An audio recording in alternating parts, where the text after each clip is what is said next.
Shall we start? जय हिंद साथियों, आज हम बड़े ही संजीदा विषय को लेकर आए हैं। हमारे साथी एआईसीसी सेक्रेटरी कम्युनिकेशन डिपार्टमेंट से विनीत जी हैं और हमारे साथी विंग कमांडर अनुमा आचार्य जी हमारे साथ हैं, स्पोक्स पर्सन है हमारी। साथियों, ये बड़ा ही संजीदा विषय है, गंभीर विषय है।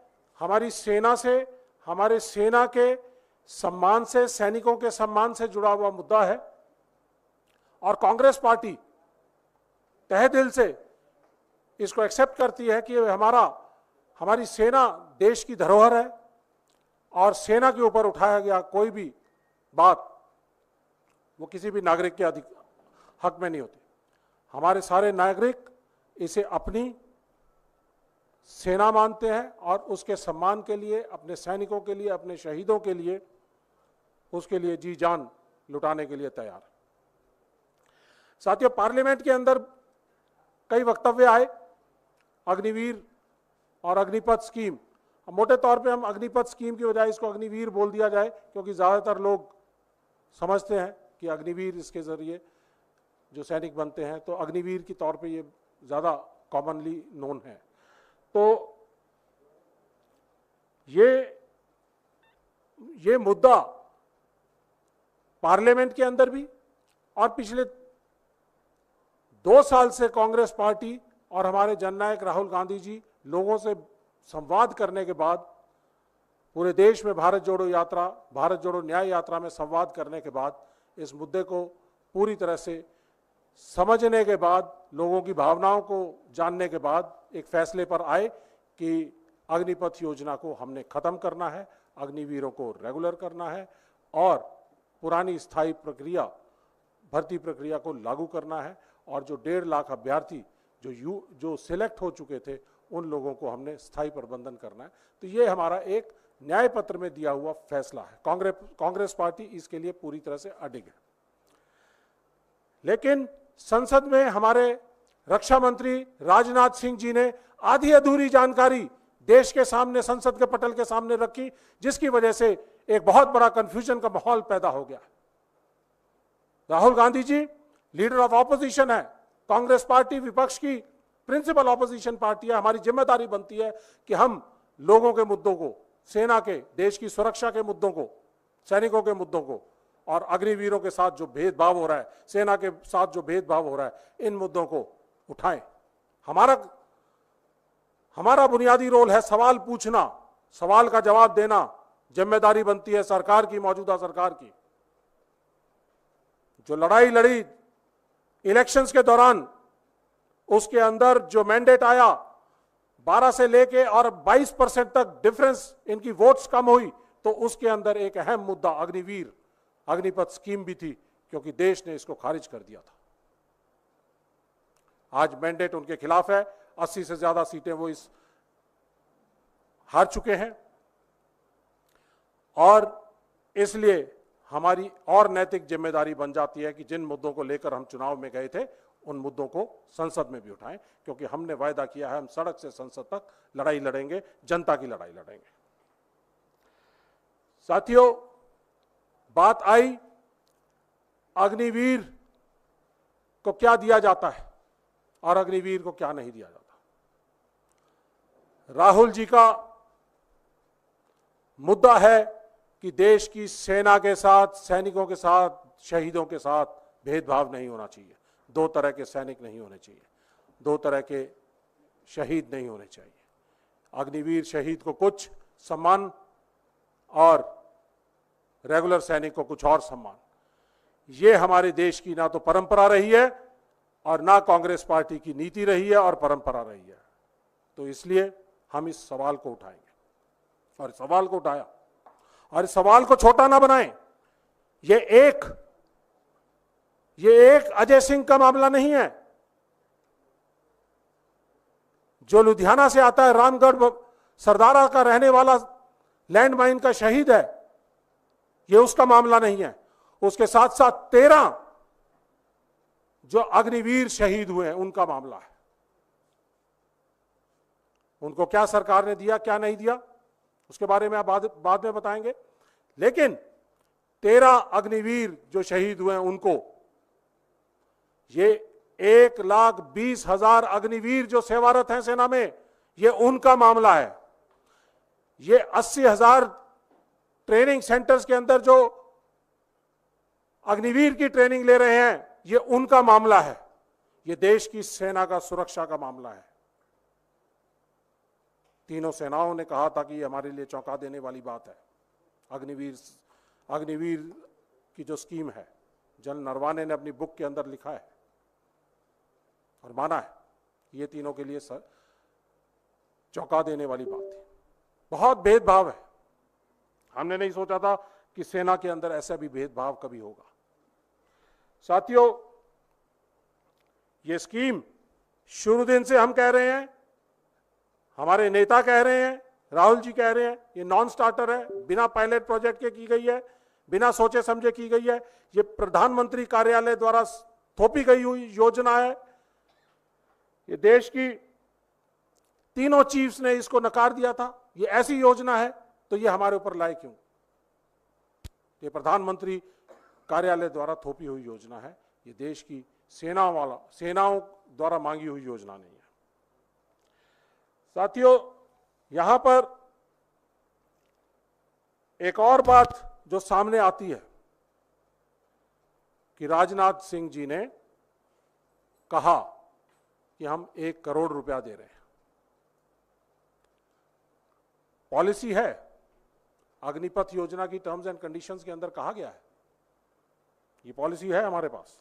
इसमें कहा गया है 48 लाख इंश्योरेंस होगी, 44 लाख एक्सग्रेशिया होगा। इन्होंने इस बारे में जिक्र नहीं किया कि इसके अंदर 8 lakh battle casualty welfare fund भी होता है, जो रेगुलर सैनिक और इन दोनों को मिलता है।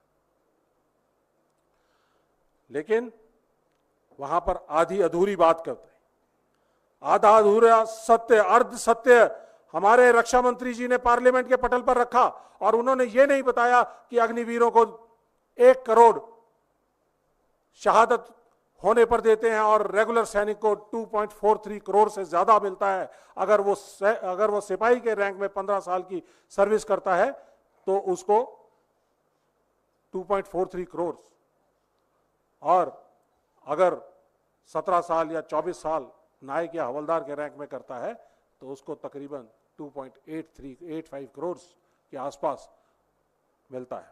आप लोगों को बताना चाहेंगे कि क्या डिफरेंसेस हैं। वो डिफरेंसेस आपको जानकर हैरानी होगी कि हमारे जो अग्निपथ स्कीम के तहत जो हमारे रेगुलर सैनिक हैं, जो अग्निवीर हैं, उनको 48 लाख इंश्योरेंस, रेगुलर सैनिक को 75 lakh, x gratia amount Agniveer को 44 लाख, रेगुलर सैनिक को 55 लाख। शहीद का दर्जा रेगुलर सैनिक को, अग्निवीर को कोई शहीद का दर्जा नहीं, एक्स सर्विसमैन का कोई दर्जा नहीं। दोनों को 8-8 लाख रुपया बैटल कैजुअलिटी फंड से मिलेंगे, दोनों के लिए वो बराबर है। लेकिन अग्निपथ स्कीम में आए हुए अग्निवीर को शहीद का कोई दर्जा नहीं, और शहीद के दर्जे से जुड़े हुए तमाम जितनी भी फैसिलिटीज हैं, बेनिफिट्स हैं, सम्मान है, वो नहीं है। इसके साथ साथ जो अग्निवीर सैनिक है, अगर वो डे वन पर शहीद हो जाता है सर्विस में, तो 4 साल तक लगातार उसको फुल सैलरी मिलेगी, जो तकरीबन 13 लाख के आसपास आता है। लेकिन जो हमारे रेगुलर सैनिक हैं, अगर वो पहला सिपाही पहले दिन अगर हताहत हो जाता है, शहीद हो जाता है, तो उसको 15 साल तक फुल सैलरी मिलेगी, उसके बाद पेंशन मिलेगी, उसकी ग्रेच्युटी मिलेगी, उसके परिवार को तमाम जो मेडिकल बेनिफिट्स हैं वो ताउम्र मिलते रहेंगे। डिपेंडेंट्स को, mother, father, children, brother, sisters up to age of 25 years, canteen benefits, educational benefits, scholarship के बेनिफिट्स, बहुत तरह की चीजें हैं, सुविधाएं हैं जो हमारे रेगुलर सैनिक के शहीद होने के बाद मिलती हैं। अग्निवीर के शहीद होने के बाद मात्र 1 करोड़ रुपया देकर और उसके परिवार को अपने हाल पर छोड़ दिया जाता है। ये भेदभाव है। इसके लिए हम लड़ाई लड़ रहे हैं, हमारे जननायक राहुल गांधी जी लड़ाई लड़ रहे हैं और इसको हम इस भेदभाव को सेना में खत्म करना चाहते हैं। तो साथियों, बात आई थी कि 1 करोड़ देते हैं।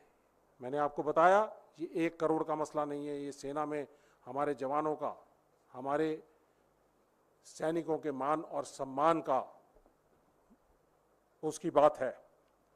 तो इसलिए बड़ा ज़रूरी है कि इस मान और सम्मान को बरकरार रखते हुए हम अपनी सेना के अंदर इस तरह की भेदभाव वाली, इस डिस्क्रिमिनेशन करने वाली स्कीम को तुरंत प्रभाव से इसको ख़त्म किया जाए। साथियों, एक और चीज़ बताना चाहूँगा कि मोदी जी अगर इस स्कीम को बहुत बेहतर मानते हैं तो 2014 में उन्होंने सैनिकों के नाम पर, राष्ट्रवाद के नाम पर, देश को मजबूत करने के नाम पर, मजबूत सेना देने के नाम पर, दोनों बॉर्डर्स को सेफ करने के नाम पर वोट मांगी थी और आपने भर भर कर वोट दी थी। 2019 में उन्होंने पुलवामा के नाम पर, बालाकोट स्ट्राइक के नाम पर कहा था कि मैं पहले फर्स्ट टाइम वोटर से कहना चाहूंगा कि अगर उनकी वोट हमें मिल सकती है तो वो सही श्रद्धांजलि होगी। आपका ये कार्यकाल 2024 में आपने इतनी पाथ ब्रेकिंग और इतनी बढ़िया फ्लैगशिप स्कीम, अग्निपथ स्कीम अगर लेकर आए हो तो आपने क्यों नहीं इसके नाम पर वोट मांगे? खोए हैं वोट, क्योंकि आपका राष्ट्रवाद का जो ढकोसला था, सूडो नेशनलिज्म था, वो चरमरा गया। लोगों का विश्वास आपके ऊपर खत्म हो गया और तभी आपको जहां जहां से हम जो कहते हैं कि जहां से फौज में सैनिक आते हैं, नर्सरी कही जाती है, वहां पर आपको 80 से ज्यादा सीटों का नुकसान हुआ। तो इसलिए हम इनको बताना चाहेंगे कि आपने ये देश के लिए गलत स्कीम लेके आए हो, सेना के लिए गलत स्कीम लेकर आए हो, और अगर आप इसको वापस नहीं करते, कांग्रेस पार्टी ने वचनबद्ध है कि वो इसको वापस करेगी। इसके साथ साथ अग्निपथ योजना के कुछ और चीजें मैं पहलू बताना चाहूंगा कि अग्निपथ स्कीम एक ब्रॉडर इशू है जो देश की सुरक्षा के लिए, हमारे 2.5 फ्रंट बॉर्डर्स हैं, पाकिस्तान का और चाइना का एक्टिव बॉर्डर्स है, समुद्री सेनाएं हैं 6500 किलोमीटर की, उनको महफूज रखने के लिए हमारे को सेना की जरूरत है, मजबूत सेना की, रेगुलर सैनिक की जरूरत है, जो कि ट्रेंड सैनिक होने चाहिए। लेकिन अग्निपथ स्कीम के जरिए हमें untrained, half trend, battle harden soldier नहीं मिल रहे हैं। 6 महीने की ट्रेनिंग में उनको झोंक दिया जाता है और अग्निवीर बना दिया जाता है, अग्नि के अंदर झोंकने का काम किया है। हमारे 8 से लेके और 11 जून के दौरान आपने देखा होगा, चुनावों के बाद अचानक J&K के अंदर जिस तरह से मिलिटेंट एक्टिविटीज हुई हैं, इस मिलिटेंट एक्टिविटीज के अंदर लगातार हमारे सैनिक हताहत होते रहे। और इसके अंदर एक और इंपॉर्टेंट बात यह है कि देश में हमारी सेनाओं की संख्या अग्निपथ स्कीम लाने की वजह से घट गई है। 2019 से 22 के दौरान 3 लाख सैनिक हमारे कम हो गए। 75,000 के हिसाब से हर साल सैनिक फौज में आते थे। 2019 से 22 के दौरान 3 लाख सेना कम हो गई और अग्निवीर 75,000 की जगह पे 40,000 लिए जा रहे हैं, तो 35,000 का वहां डेफिसिट आ रहा है। तो हमारी अब सेनाएं तकरीबन 11 लाख के आसपास की रह गई हैं। तो साथियों, इस वजह से J&K में जो सिक्योरिटी हम पहले जो दे पाते थे, गैप्स आ रहे हैं। राष्ट्रीय राइफल यूनिट्स, उनके अंदर स्ट्रेंथ की कमी हो गई है। हमारी जो रेगुलर इन्फेंट्री रेजिमेंट्स हैं जो वहां पर काउंटर इंसर्जेंसी के ऑपरेशंस करती थी, उनकी संख्या कम हो रही है, उनकी यूनिट स्ट्रेंथ कम हो गई है और उस यूनिट स्ट्रेंथ कम होने की वजह से गैप्स डेवलप हो गए हैं। और आपको याद होगा, कुछ दिन पहले 50,000 से ज्यादा CRPF पैरामिलिट्री के फोर्सेस को इंडक्ट करना पड़ा जब ये 4 दिन लगातार मिलिटेंट अटैक्स हुए, क्योंकि उन गैप्स को कवर करने की जरूरत थी, नहीं कर पा रहे थे। तो इसलिए 50,000 पैरामिलिट्री फोर्सेस को इंडक्ट करके हमने अपनी ऑपरेशनल सिस्टम्स को दुरुस्त किया। और पहले इनकी जरूरत नहीं पड़ती थी, सेना अपने आप ही सब कुछ काम कर लेती थी। ऑपरेशनल तौर पर ये सारी की सारी फौजें जो हैं पैरामिलिट्री फोर्सेस उनके अंडर कमांड आती थी और जरूरत पड़ने पर एडिशनल यूनिट्स को इंडक्ट कर दिया जाता था। लेकिन अब हमें पैरामिलिट्री का भरोसा लेना पड़ रहा है, 50,000 सैनिक वहां से इंडक्ट करने पड़ रहे हैं। ये एक अग्निपथ योजना का एक नुकसान है जो देश को आने वाले समय के अंदर मिलेगा, देखने को मिलेगा। तो साथियों, सेना के ऑपरेशनल इश्यूज, ट्रेनिंग के इश्यूज, कम ट्रेन्ड सोल्जर्स को एम्प्लॉयबिलिटी रेस्ट्रिक्शंस डाल दी गई हैं कि हमारे अग्निवीर सैनिक ना तो इंडिपेंडेंटली डिप्लॉय हो सकते, ना सेंसिटिव लोकेशंस पे, ना हार्श कंडीशंस के अंदर। तो हमें कैसे सैनिक चाहिए? हमें रेगुलर सैनिक चाहिए जो हर तरह से बैटल हार्डन्ड और वेल ट्रेन्ड हो। स्पेशलिस्ट सोल्जर्स चाहिए, आर्मी, एयरफोर्स, नेवी, ये इक्विपमेंट हमारा टेक्नोलॉजी ड्रिवन इक्विपमेंट है। हमें मिसाइल्स चलानी है, हमें हेलीकॉप्टर्स चलाने हैं, जहाज चलाने हैं, समुद्री जहाज चलाने हैं, उसके लिए हमें वेल ट्रेन्ड सोल्जर्स चाहिए, जिसकी ट्रेनिंग करने के लिए हमें कम से कम 6 से 7 साल 8 साल लगते हैं स्पेशलिस्ट बनने में, और सुपर स्पेशलिस्ट बनने में 10 से 12 साल लगते हैं। 4 साल के अंदर वो ना तो स्पेशलिस्ट बन सकता ना कुछ और ये पॉलिसी लेटर है, ये आप इसको देखना, इसके अंदर कहा गया है, इस पॉलिसी लेटर के अंदर इनको ना तो कोई कोर्स कराया जाएगा, ना कोई कैडर कराया जाएगा, ना कोई स्पेशलाइजेशन कराई जाएगी 4 साल तक। तो कैसे सैनिक तैयार कर रहे हैं? आज से 10 साल बाद आप देख लीजिएगा, हमारी सेना की स्ट्रेंथ सिर्फ 8 लाख रह जाएगी और उनमें से 6 लाख अग्निवीर होंगे और सिर्फ मात्र 2 लाख रेगुलर सैनिक होंगे। तो क्या हमारे देश की सेनाओं के हाल होंगे? तो साथियों, ये सब डिस्क्रिमिनेटरी चीजें हैं जिसकी वजह से कांग्रेस पार्टी का फैसला है, हमारे नेताओं का फैसला कि अग्निपथ स्कीम को खत्म करना है और ये डिस्क्रिमिनेटरी स्कीम जो अग्निवीर और रेगुलर सैनिकों के बीच में जो डिस्क्रिमिनेशन पैदा हो रहा है उसको बंद करना है। और इस भेदभाव की कड़ी के अंदर मैं आपको एक और चीज जो बहुत इंपॉर्टेंट है, 13 अग्निवीर अभी तक शहीद हो चुके हैं और उनमें सिर्फ मात्र 4 या 5 लोगों को, ये देख लीजिए, ये 13 अग्निवीरों की लिस्ट है, मात्र 4 या 5 हैं जिनको 48 लाख इंश्योरेंस का सम मिला है और इनमें से एक ही है जिसको पूरा 1 करोड़ का जो सम्मान राशि है वो पूरी मिली है, सिर्फ एक। तो ये लिस्ट हम आपके साथ साझा करेंगे। और ये वो है अक्षय गौते लक्ष्मण जो बुल्डाना में महाराष्ट्र का है, दूसरा अग्निवीर था जो शहीद हुआ सियाचिन में। पहला अग्निवीर जब 9 अक्टूबर 2023 को शहीद हुआ था तो आपने देखा होगा कि बुलेट वुंड्स के साथ वो शहीद हुआ और नगरोटा से उसको उसकी यूनिट के कुछ लोग एम्बुलेंस में लेकर आकर मानसा बठिंडा के अंदर उसको छोड़ के गए थे। ना कोई सैनिक सम्मान, ना कोई सम्मानजनक अंत्येष्टि जो शहीद को दी जानी चाहिए वो नहीं दी गई। जब हमने इसके ऊपर काफी, कांग्रेस पार्टी ने पूरा इसके ऊपर आवाज उठाई, हमारे नेताओं ने आवाज उठाई, प्रेस कॉन्फ्रेंसेस की गई, तो उसके बाद 22 अक्टूबर को 12-13 दिन बाद ही दूसरा अग्निवीर जब शहीद हुआ तो उसके ऊपर प्रेशर की वजह से उसको सभी कुछ दिया गया, लेकिन उसको भी 1 करोड़ दिया गया। और यहां एक और भेदभाव जो बीजेपी ने इंड्यूस किया है वो ये है, महाराष्ट्र गवर्नमेंट ने इसको 10 लाख दिए हैं सम्मान राशि, जबकि रेगुलर सैनिक अगर शहीद होता है तो उसको 1 करोड़ दिए जाते हैं, क्योंकि ये अग्निवीर है तो इसको 10 लाख रुपए दिए। तो साथियों, ये भेदभाव जब सेंटर से चलेगा तो ये भेदभाव स्टेट्स के अंदर भी दिखाई देगा। तो इस भेदभाव को बंद करने के लिए हमारे नेता राहुल गांधी जी ने बात उठाई है और बात बड़ी बात थी, अग्निवीरों के बारे में बात कर रहे हैं, देश की सेना के सुरक्षा के बारे में बात कर रहे हैं। इसको छोटा मत बनाइए 1 करोड़ के बीच में तोलने के बाद। और जिस सैनिक के बारे में बात हो रही थी अजय सिंह, उसके पास से भी हमारे पास इनपुट्स, अभी फाइनल इनपुट्स आज सुबह आई हैं जो ये कह रहे हैं, कल एक ट्वीट आया था, आपको मालूम होगा, लेकिन आज हमने जब जानकारी हासिल पूरी की तो सेना की तरफ से अभी तक आर्मी ग्रुप इंश्योरेंस की तरफ से 48 लाख रुपया उसको दिया गया है।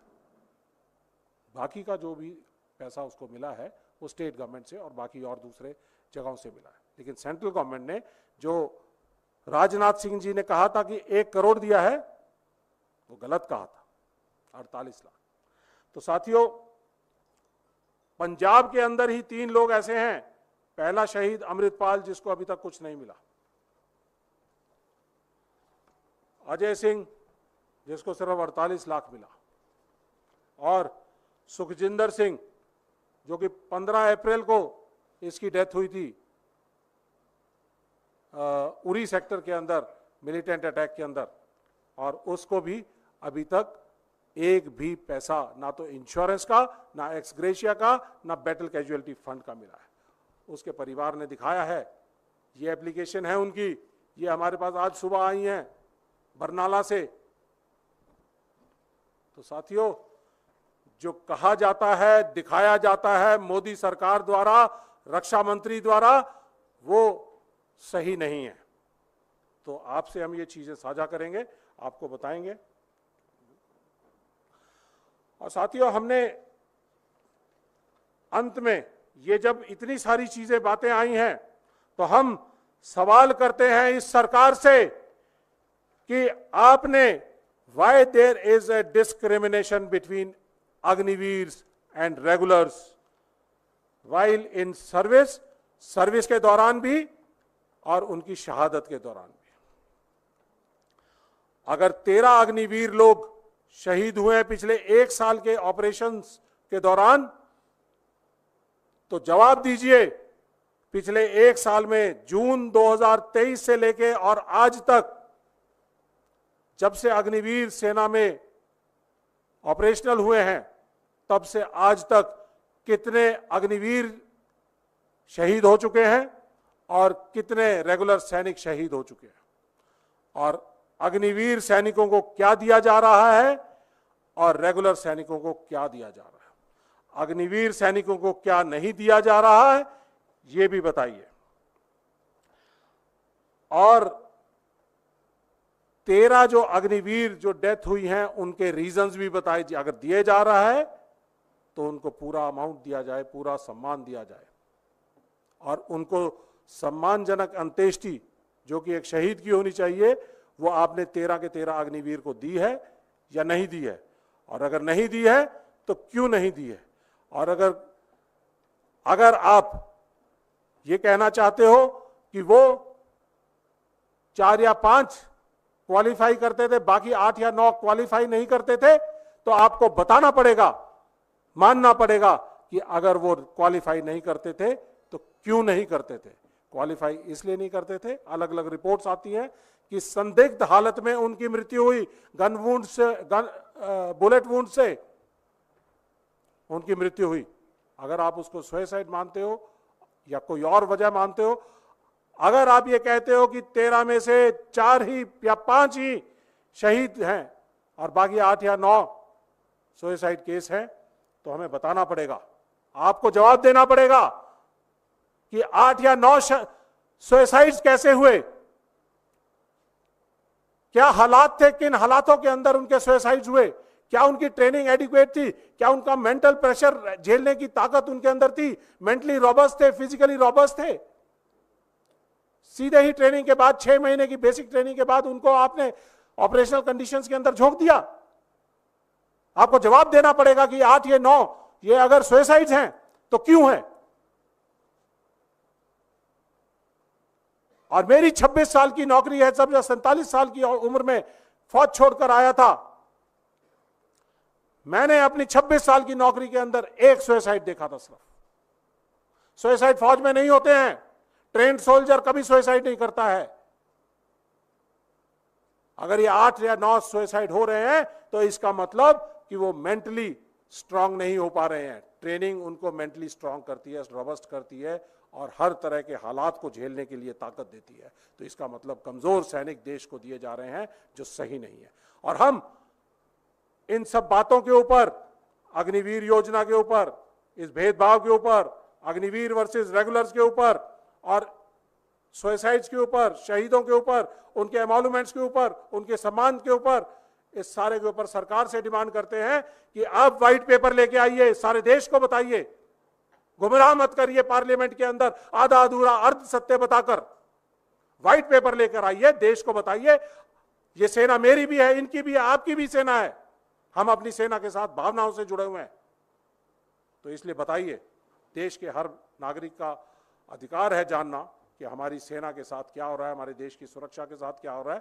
तो व्हाइट पेपर लेकर आइए, एक एक चीज की बारीकी से उसकी डिटेलमेंट दी जाए सभी लोगों को।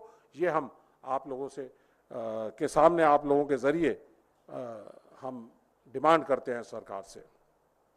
अब मैं समराइज करने के लिए या कुछ और चीजें जो ऐड करना चाहती हैं हमारी साथी विंग कमांडर अनुमाचा। Good evening, friends. Colonel Rohit Chaudhary has brought out at length the issues related to Agnipath scheme. The government is bringing out half-truths, entangling this into technical intricacies, and using ADGPI's authorized handle for misleading information to the people of India. We condemn it. Personally, I feel that Mr. Rajnath Singh in the parliament has said that the scheme was discussed with 158 organizations. This is shameful, because this is a scheme, it is to be discussed internally only with the stakeholders. Agnipath scheme or any scheme of the government is not for discussion on the streets or for media trial. It has to be foolproof. It has to start with a pilot project, which did not happen. The government has categorized the martyrship to what we call death in action or killed in action. That they have categorized. One is Agniveers and the other is regular soldiers. Now what we have to say is, one, it is a very irresponsible way to treat Indian Armed Forces. Secondly, even when the SSC officers, the Short Service Commission officers, their families are entitled for pension, family pension, in that case, why the Agniveers are not entitled for those schemes and those deliverables. Now, this is a chart which will be shared with you. You would know what is the difference between Agniveers and the regular soldiers, what all things are not given to them, benefits are not given to them. So you will be, this will be shared with you. और एक बात और कहना है कि सरकार इस पर भ्रामक जानकारियां दे रही है, इस पर वाद विवाद कर रही है, लेकिन ये अग्निपथ स्कीम तुरंत प्रभाव से खत्म होना चाहिए, क्योंकि ना तो सेना के लोगों से इसके ऊपर कोई डिस्कशन किया गया था, जैसा कि बताया जनरल नरवाने की किताब में 4 स्टार्स ऑफ डेस्टिनी में भी ये लिखा है। और दूसरी बात ये है कि किसी भी अग्निवीर से अगर आप पूछेंगे कि क्या उसे रेगुलर भर्ती चाहिए, ये सवाल उन पर भी होना चाहिए जो स्टेक होल्डर्स हैं। क्या कोई भी अग्निवीर ये कहेगा कि उसे रेगुलर भर्ती नहीं चाहिए? ये सवाल एक सरकार के लिए है। हम चाहते हैं कि सरकार इस पर श्वेत पत्र जारी करे, और जिस तरह से 158 एजेंसियों की बात की है, राजनाथ सिंह जी को उसका स्पष्टीकरण देना चाहिए कि उन्होंने सेना के अंदर डिस्कशन के बजाय किन एजेंसी से बात करके इस स्कीम को वो लेकर आए हैं। पहले लगभग 35 लाख लोग सेनाओं में आते थे, अब केवल 10 लाख लोग आते हैं। तो हम सिर्फ ये कहना चाहते हैं कि शहादतों के साथ, सैनिकों के साथ और सेना के साथ सरकार राजनीति बंद करे। हम अग्निवीरों की तरफ से ये कहना चाहेंगे कि दिल से ना निकलेगी मरकर भी वतन की खुशबू, हमारी मिट्टी से भी खुशबू ए वतन आएगी। जय हिंद। आपके सवाल। सभी सवाल इसी टॉपिक पर रहें। आपके सवालों का स्वागत है।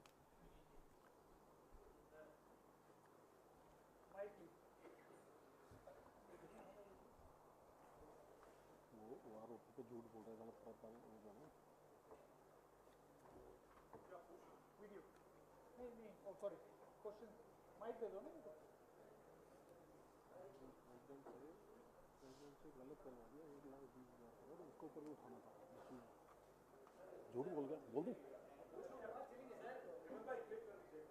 हाँ जी। दो सवाल है।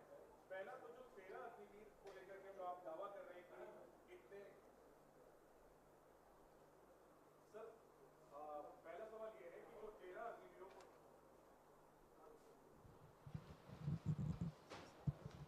हाँ ओके, जो 13 अग्निवीरों को लेकर के जो आपने आंकड़ा जारी किया है कि इसमें से कुछ को ही मुआवजा मिला है, उसका आधार क्या है, उसका सोर्स क्या है जिस पर आप लोग ये दावा कर रहे हैं, वो एक बार हम चाहते हैं एक बार फिर से आप ऑन रिकॉर्ड बोल दें। और दूसरा सवाल ये है, जो मुख्य सवाल है कि कल शाम को ही राहुल गांधी ने एक वीडियो ट्वीट किया जिसमें कि लुधियाना के अग्निवीर अजय के पिता उस वीडियो में ये दावा कर रहे हैं कि केंद्र सरकार ने कुछ भी मदद नहीं की, और आज उन्हीं अजय जी के पिताजी का वीडियो है जिसमें कि वो कह रहे हैं कि तकरीबन 1 करोड़ की मदद उन्हें मिल चुकी है। तो सवाल यह है कि अग्निवीर की नीति पर सवाल उठाना एक बात है, और ये जो अजय के पिता के का जो वीडियो कल राहुल गांधी ने ट्वीट किया वो कब का वीडियो है, और लोकसभा में भी आपको सत्यापित करने को कहा गया है आपके नेता को के बयानों को, तो क्या वो सत्यापित करेंगे स्पीकर के पास जो उन्होंने अपने भाषण में दावा किया है? पहले वो 13 वाला जवाब दे दीजिए। देखिए ऐसा है, ये जो आप पहले सोर्स कह रहे हैं, सोर्स के अंदर परिवार और परिवार के साथ हमारे जो एक्स सर्विसमैन लोग हैं, क्योंकि फौज की समझ रखने वाला हर कोई नहीं है। आम आदमी से हम उम्मीद नहीं रख कर सकते कि फौज की वो पूरी समझ रखे, तो इसलिए क्योंकि अलग अलग चीज़ें अलग अलग जगह से आती हैं, तो इसलिए हमने परिवार के साथ अपने एक्स सर्विसमैन लोग भेजे और उनसे वेरीफाई करवाया। तो ये सोर्स ये हो गया। रही बात कि ये जो आप कह रहे हैं कि जो वीडियो के बारे में जो आपने बात की है, देखिए आज सुबह की ये अजय सिंह जो रामगढ़ सरदारा का है लुधियाना, उनके यहाँ पर हमारे लोग भी गए हुए थे और हमने अलग अलग सोर्सेज से इसको वेरीफाई कराया है। देखिए आपको जानकर ये जानना ज़रूरी है कि क्या क्या एमोलूमेंट्स टर्म्स एंड कंडीशन के अंदर दिए गए। 48 lakh insurance, 44 lakh x gratia और 8 लाख बैटल कैजुअलिटी फंड, तभी जाके ये 1 करोड़ बनता है अग्निवीर का। और यही चीज़ मैंने आपको बता दिया है, हम आपको बता देंगे कि 1 करोड़ बनाम 2.43 करोड़ और 2.85 करोड़, दैट डिफरेंस सम्मान। बात वैसे की नहीं है, बात वैसे की नहीं है। 24 घंटे पहले आपके नेता ने जो वीडियो ट्वीट किया शहीद के पिता का, वो कब का वीडियो है मैं ये जानना चाहता हूं, क्योंकि उस वीडियो में अजय जी के पिता ये कह रहे हैं कि केंद्र सरकार की तरफ से कोई मदद नहीं मिली। आप खुद कह रहे हैं कि आप लोगों ने भी वेरीफाई किया कि तकरीबन 1 करोड़ की राशि मिली। हालांकि अच्छा नहीं लग रहा शहीद को कितना पैसा मिला, इस पर हम डिस्कस कर रहे हैं, लेकिन राहुल गांधी ने जो वीडियो ट्वीट किया वो कब का वीडियो है ये हमें जानना है, क्योंकि उस वीडियो में वो साफ कह रहे हैं कि केंद्र सरकार से कोई मदद नहीं मिली। देखिए ऐसा है, मैं आपको फिर दोबारा समझाना चाहूँगा कि ये जिम्मेदारी बनती है कि उसके एमोलूमेंट्स क्या बनते हैं क्या नहीं बनते हैं। ये सेना की जिम्मेदारी बनती है कि परिवार को, अनपढ़ गरीब परिवार जिसको जानकारी नहीं है कि कौन सी चीज क्या है, हिस्से नहीं मालूम कि कौन सी चीज कहां से आएगी, कौन सी चीज कहां से नहीं आएगी, सोर्स क्या रहेगा, उस परिवार को एजुकेट करना, बताना कि ये आपके ड्यूज बनते हैं, आपका बच्चा शहीद हुआ है, आपको यहां से ये अमाउंट आएगा। ये बताने की जिम्मेदारी सरकार की है, ये बताने की जिम्मेदारी सेना की है, ये बताने की जिम्मेदारी बटालियन की है। ये हम लोग करते रहे हैं कि ये आपके ड्यूज बनते हैं और ये हम आपको इंश्योर करेंगे कि वो मिले, और परिवार को एजुकेट करते हैं। लेकिन कहीं ना कहीं परिवार को पूरी तरह से इसके बारे में जानकारी नहीं थी, परिवार को बिल्कुल जानकारी नहीं कौन सी चीज कहां से आई। अब जब हमने एक एक चीज बैंक अकाउंट्स वगैरह से वेरीफाई करने की कोशिश की तो पता चला 1 करोड़ रुपया पंजाब सरकार ने दिया, 50 लाख रुपया 50 लाख रुपया आईसीआईसी बैंक के इंश्योरेंस से आया है। जब हम लोग अपना बैंक अकाउंट खुलवाते हैं तो आर्मी के साथ एसबीआई का करार है कि हम डिफेंस सर्विस पैकेज का अगर अकाउंट खुलवाते हैं तो नॉर्मल अकाउंट होल्डर को 2 लाख रुपया इन केस ऑफ डेथ मिलती है या एक्सीडेंट, फौज में डेथ के ऊपर 5 लाख, एक्सीडेंट के ऊपर 10 लाख, यही एसबीआई। और इसके साथ साथ अगर हमारा सैनिक कोई शहीद हो जाता है on in line of duty तो उसको 50 लाख दिए जाते हैं। इसी तरह से आईसीआईसीआई बैंक के अंदर जो खाते मेंटेन करते हैं उन्होंने भी करार कर रखा है, तो वो 50 लाख रुपया उसको आईसीआईसीआई बैंक से आया, 1 करोड़ पंजाब सरकार से, 50 लाख आईसीआईसीआई बैंक से इंश्योरेंस का। जो सेना ने देना था 1 करोड़, जो सरकार ने सेंट्रल गवर्नमेंट ने देना था, उसमें से मात्र 48 लाख रुपया उसके यहां पे पहुंचा है, जो कि उस माता पिता के दोनों के जॉइंट अकाउंट के अंदर आर्मी ग्रुप इंश्योरेंस द्वारा भेजा हुआ पैसा है। तो आज भी 44 लाख रुपए की एक्सग्रेशिया अमाउंट और 8 लाख रुपए का जो बैटल कैजुअलिटी फंड है वो अमाउंट उसको नहीं मिला है। तो इसलिए मैं कह रहा हूं आधा अधूरा सच आप पार्लियामेंट में बोलकर झुठला नहीं सकते हैं। आप रक्षा मंत्री हो, आप सरकार हो, आपको सत्यापित करना पड़ेगा, आपको सच बोलना पड़ेगा कि क्या हमने अपने सैनिकों के लिए ड्यूज हैं और क्या ड्यूज उसको मिले हैं, क्या मिलने चाहिए, क्या बकाया है, उसके बारे में बात करें। और इसके साथ साथ एक और चीज है, 4 साल तक लगातार उसको सैलरी मिलेगी। अभी तक उसको सैलरी, अजय सिंह के परिवार में जो लगातार उसकी हर 4 साल तक सैलरी आनी चाहिए थी, वो सैलरी नहीं आ रही है। जिसको बंद होना नहीं चाहिए वो माँ बाप के नाम को फैमिली पेंशन के नाम पे उसको ट्रांसफर हो जाना चाहिए। इसी तरह से बरनाला से सुखजिंदर सिंह है, उसका परिवार गुहार लगा रहा है, चक्कर काट रहा है, मेरे सैनिक को, मेरे शहीद को चक्कर लगाने की जरूरत नहीं पड़नी चाहिए, ऑटोमेटिक उसके पास ये सब चीज पहुंच जानी चाहिए। उसको बता दिया जाना चाहिए कि क्या क्या चीज उसके लिए बनता है और क्या सरकार उसको दे रही है, क्या सम्मान उसको दिया जाएगा। तो उसका पिता नायब सिंह एक फौज का जेसीओ है, उसकी एप्लीकेशंस है, अभी तक कुछ नहीं हुआ।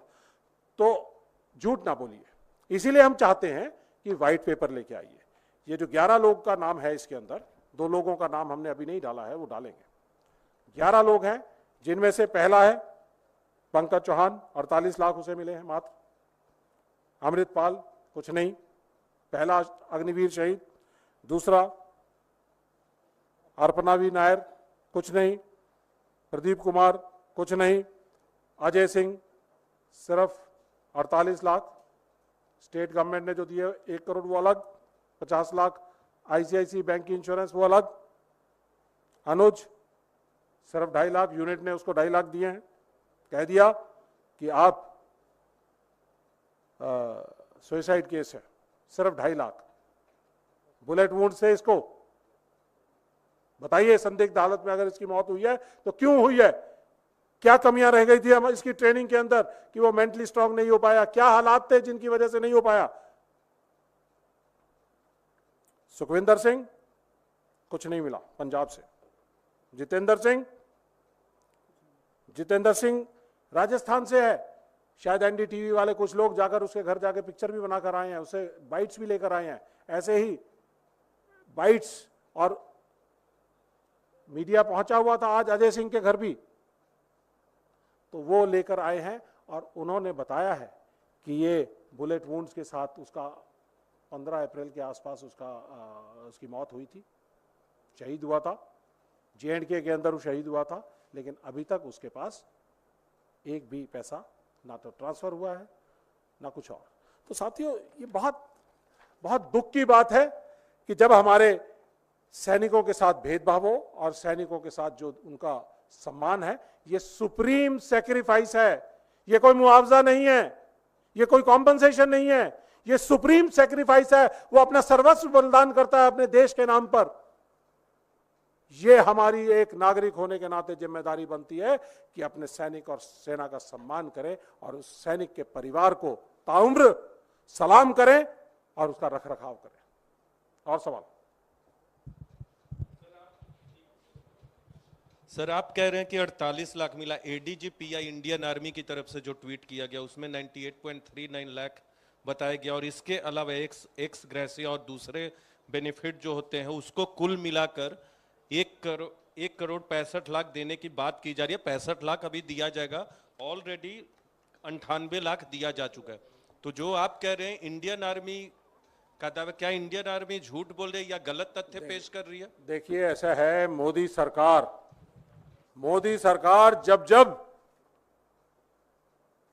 जब मोदी सरकार डरती है, घबराती है, फंसती है, तो हिंदुस्तान की सेना के पीछे छुपने का काम करती है।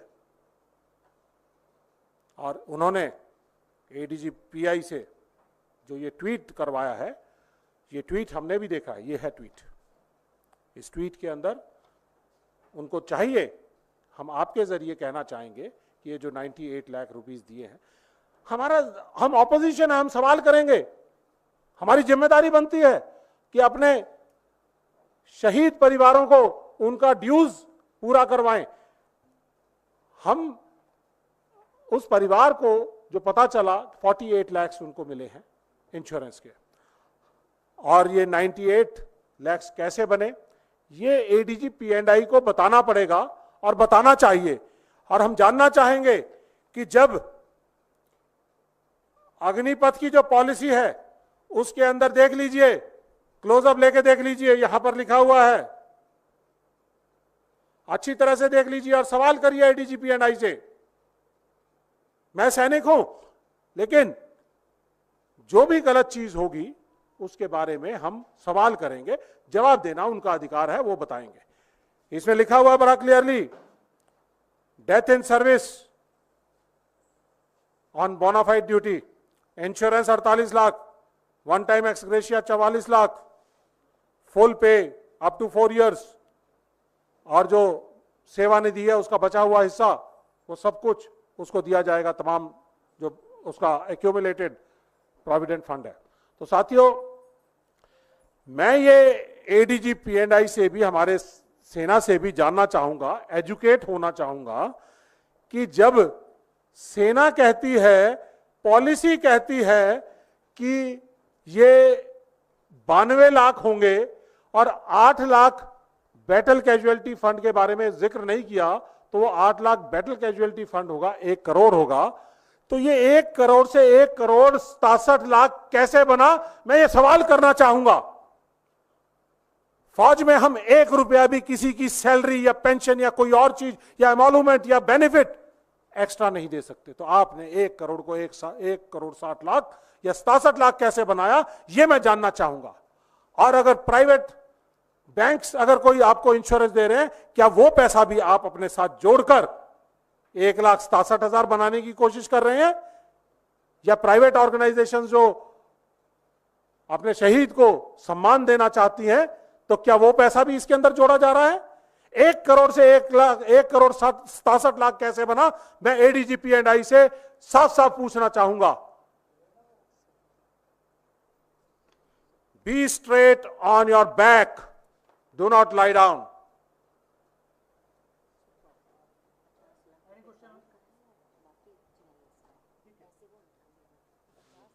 Thank you.